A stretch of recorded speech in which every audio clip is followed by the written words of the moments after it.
의사나 전문가들이 자폐 스펙트럼 장애 진단을 받은 아동 및 청소년들에게 가장 추천하는 오래된 치료, 그리고 현재까지도 가장 효과적이라고 알려진 치료는 응용행동 분석 ABA 치료입니다.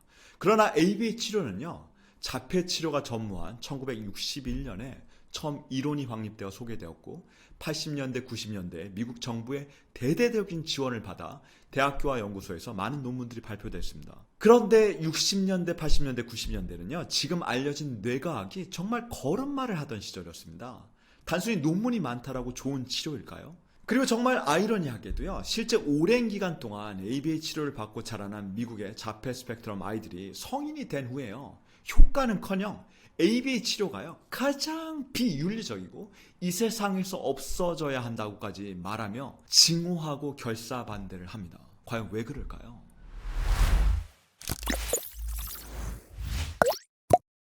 안녕하세요.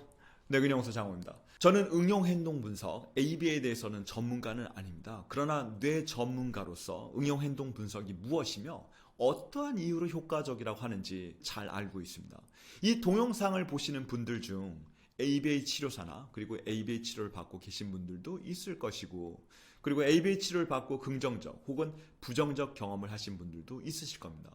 응용행동 분석 ABA는요, 미국에서 시작을 해서 자폐 스펙트럼 장애가 있는 어린이들에게 가장 널리 받아들여진 치료법 중 하나입니다. 미국에서 지금까지도 유행처럼 진행을 하고 있지만 최근에 한국에서 너무나 많은 관심을 받고 마치 ABA가요, 자폐 스펙트럼 치료의 모든 것 혹은 가장 해야 하는 기본 치료처럼 알려지는 것은 잘못된 일이라고 생각합니다. 여기에 대해 정확한 정보를 드려야 하는 의무도 있고요. 그래서 이 동영상을 보시는 분들은 오픈 마인드로 시청해 주셨으면 합니다. 자, 저는 아주 간략히요, 응용행동치료 ABA는 무엇이며 ABA 치료의 장점에 대해서 간략히 설명을 드린 후에 제가 생각하고 경험한 ABA의 치명적인 단점에 대해서 알려드리도록 하겠습니다. 만약 ABA 치료가 무엇인지조차 잘 모르신 분들은요, ABA가 어떤 치료인지 잘 알아보시고 오시면 좋겠습니다. 응용행동 분석 ABA는요, 자폐 스펙트럼 장애가 있는 어린이들에게 가장 널리 받아들여진 치료법 중 하나입니다. ABA는 추론 기술뿐만 아니라 사회적 운동 및 언어적 행동을 가르치고 어려운 행동들을 관리하기 위해 노력하는 치료이죠. 그래서 ABA는요, 관찰과 긍정적 강화를 통해 이러한 기술을 가르치는 것을 기반으로 합니다. 그러니까 간단히 말하자면 응용행동 치료는요, 사회적으로 용인되는 행동에 대해서는 긍정적 혹은 부정적 피드백을 주고 조건에 따른 행동 변경을 유도하는 치료입니다. 말이 되게 어렵죠. 쉽게 풀자면, 만약 아이가 스트레스를 받을 때마다 머리를 바닥에 대고요, 질질 끄는 행동을 하게 된다면 이 행동을 대체하는 다른 행동을 제시하고, 만약 머리를 바닥에 끌지 않고 사회적으로 용인되는 다른 행동을 한다면 이런 행동들의 긍정적 강화를 위해서 주로 아동들이 좋아하는 먹는 간식을 줍니다. 아이들이 말할 수 있는 정도면 보상 스티커를 주거나 다른 방법을 쓰기도 하지만 대부분은 초콜릿이나 사탕, 캔디 등을 주죠. 마치 반려견들의 적절한 행동 보정을 하기 위한 간식을 주는 치료 같아 보이기도 합니다. 이러한 특수한 치료 방법 때문에 ABA 교육은요, 직접 교육을 받는 경우 가장 효과적이라고 알려져 있습니다. 그러나 해보신 분들은 알겠지만 ABA는 관찰을 하고 긍정적 강화를 하는 방법 때문에 치료에 있어서 시간이 꽤 많이 걸리고 제대로 효과를 보려면 일상생활에도 많은 기술이 필요합니다. 그래서 보호자가 배워서 직접 하는 게 좋다는 의견들이 부모들 사이에서 지배적이죠. 문제 행동의 개선이 아동과 가장 많은 시간을 보내는 보호자의 행동 변화에서 비롯돼야 하므로 최근에는 전문가에 의한 치료보다는 보호자를 직접적으로 교육하는 행동주의적 부모 교육 프로그램이 효율성이 높다라고 발표되고 있습니다. ABA 치료가 장점이 없는 것은 절대 아닙니다. ABA의 장점은요, 자녀를 가르치고 지속적으로 긍정적인 행동을 할 수 있도록 강화하는 것입니다. 일반적으로 응용행동 분석을 추천하시는 대부분의 의사분들이 ABA에 대해서 아주 상세하고 구체적인 지식이 있다고 생각하지는 않지만, 이걸 추천하는 이유는요, 첫 번째는 많은 연구들이 ABA 치료가 그래도 자폐 스펙트럼 아동들의 행동 교정을 하는 데 있어서 효과적이라고 하며, 그리고 두 번째는요, 60여 년 넘게 행해져 왔고 미국에서는요, 보험 혜택이 적용되어 가장 기본적인 치료를 알려져 있기 때문입니다. 미국은 아직까지도 공적인 국가보험이 없습니다. 물론 오바마 정부 때 잠시 오바마 케어가 있긴 했지만 정말 치료비가 비싸죠. 우리나라의 정부 바우처는 국가에서 치료비를 제공하지만 치료비가 정말 비싼 미국에서 해마다 증가하는 자스 아동들에게 개인 보험회사에서 치료비를 제공하는 보험 혜택의 법안이 통과되어 ABA 치료 제공자에 대한 수요는 급격히 증가했습니다. 이건 단순히 효과 때문에 확산되었다기보다는 보험 혜택을 받을 수 있는 특수성이 존재했었기 때문이죠. 자폐 스펙트럼 아동이 배운 여러 가지 기술을 일반화하는데 도움이 됩니다. 또한 자녀가 부정적인 행동을 할 가능성을 낮추는데 도움이 될 수 있습니다. 그 이유는요, 조작적 조건 형성 때문인데요. 조작적 조건 형성이랑 특정 환경에서 발생하는 다양한 행동과 그 행동에 의해 초래되는 긍정적 표현에는 긍정적인 피드백을 주고요. 그리고 사회적으로 용인되지 않거나 하지 말아야 되는 부적절한 행동에는 부정적 피드백을 주어서 앞으로의 행동을 몰아가는 거죠. 근데 이건 자녀를 키우시는 부모라면 모두 알고 있는 자녀의 양육에 꼭 필요한 부분 아닌가요? 인지 발달이 매우 낮으면서 자폐 증상이 뚜렷하고요. 그리고 언어 무발화의 심한 발달 장애 아동의 경우는 학습을 하는 데 있어서 ABA 치료와 같은 단계적이고 그리고 반복적인 행동 훈련이 필요할 수 있습니다. 그 말은 어느 단계, 어느 선에서요, ABA 치료가 일시적인 도움을 줄 수도 있는 것이죠. 그러나 즉각적인 효과가 있어도 부정적인 행동을 없애서 마치 정상적으로 보이게 하는 데만 초점을 맞추는 것이 과연 장점일지가 성인이 된 자폐나 ABA를 받은 부모들이 비판하는 부분입니다. 사회적으로 적응하게 하기 위해서 부정적 행동이 어떤 이유에서 일어나는지 고찰하지 않고 무조건 없애는 것이죠. 제가 생각하는 단점은요, 일반적으로 회자되거나 혹은 치료사, 부모님들이 생각하는 단점과는 다릅니다. 제가 구분해서 말씀드리자면 첫 번째는요, ABA 수업에서는요, 행동 강화제, 그러니까 긍정적 보상을 위한 행동 강화제를 써야 되고 행동 강화제가 효과적이어야 하는데 ABA 수업에서 도파민이 낮은 대부분의 자폐 스펙트럼 아이들은요, 생각보다 이 방법이 치료에 효과적이지 않을 수 있습니다.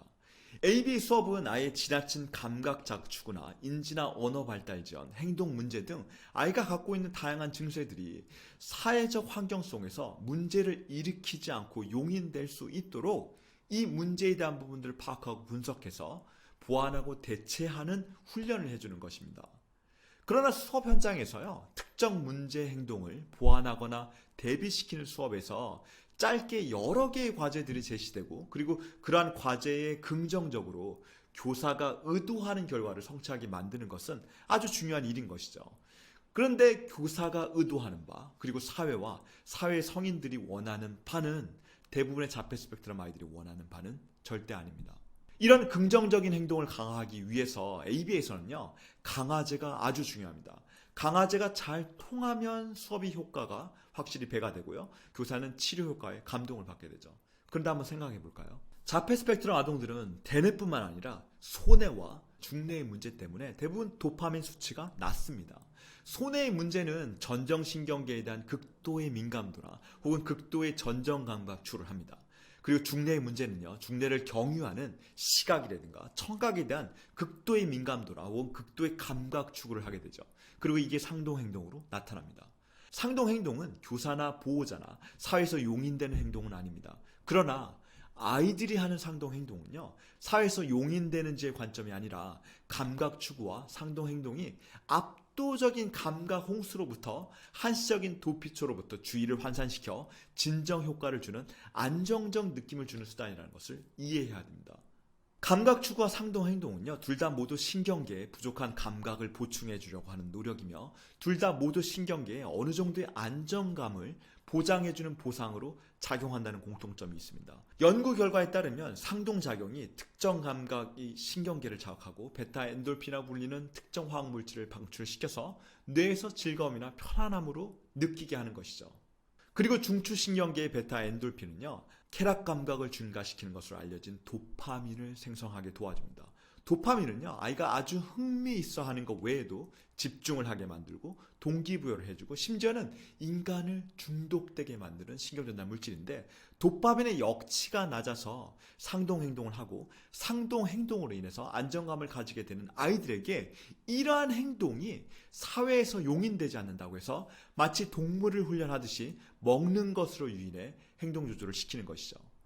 아이의 행동 특성이나 장내 세균 검사와 유기산 검사 결과를 통해 도파민과 아드레날린과 같은 신경전달 물질의 대사와 작용에 문제가 있다면, 그리고 손해와 중뇌의 기능이 낮다라고 하면 아무것도 모르고 무작정 막기보다는 이에 맞게 뭔가를 해줘야 하지 않을까요?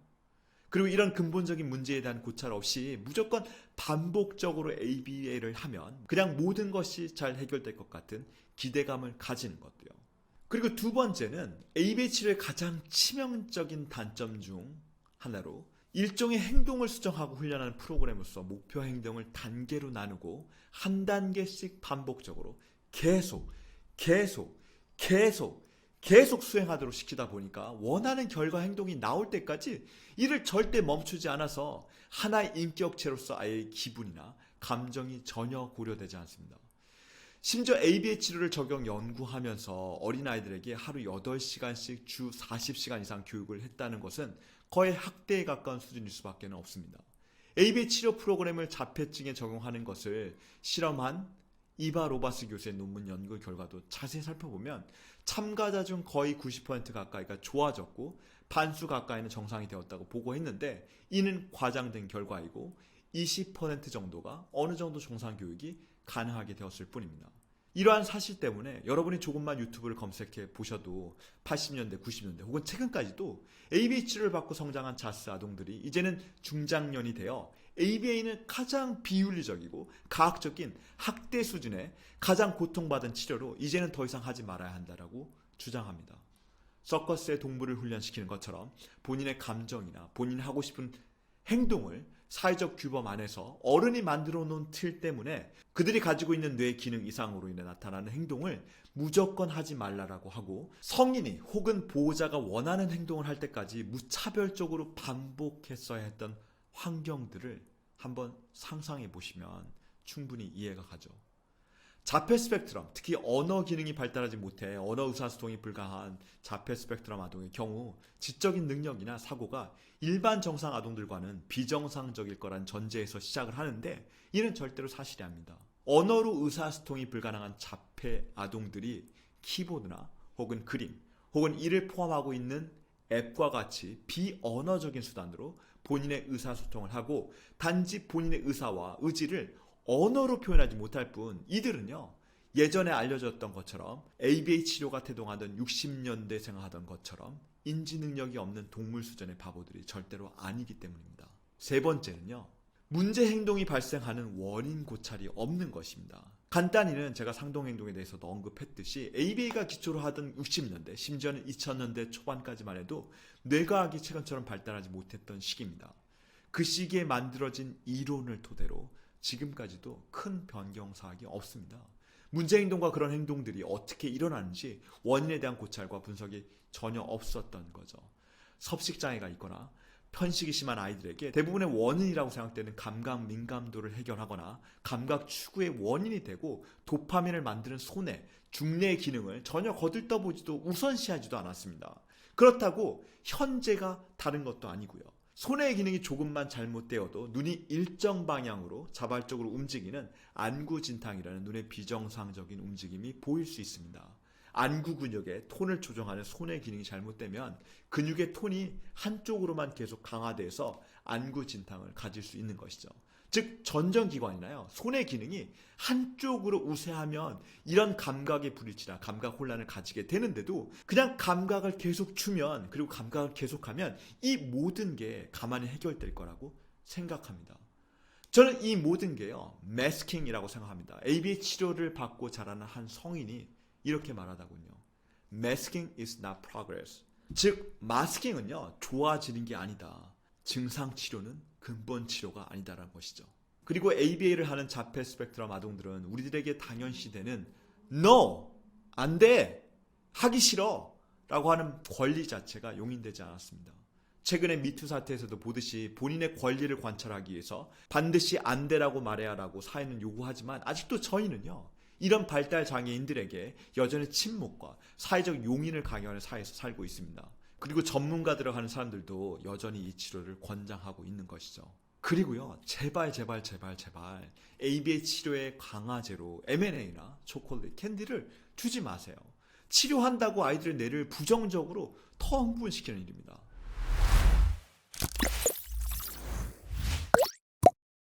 오늘은 무거운 주제였지만 다음 시간에도 계속해서 이런 리뷰를 해보려고 합니다. 다음 시간에는 음식 단백질의 알러지 검사로 알려진 지연성 알러지 검사의 장점과 한계에 대해서 자세히 살펴보도록 하죠.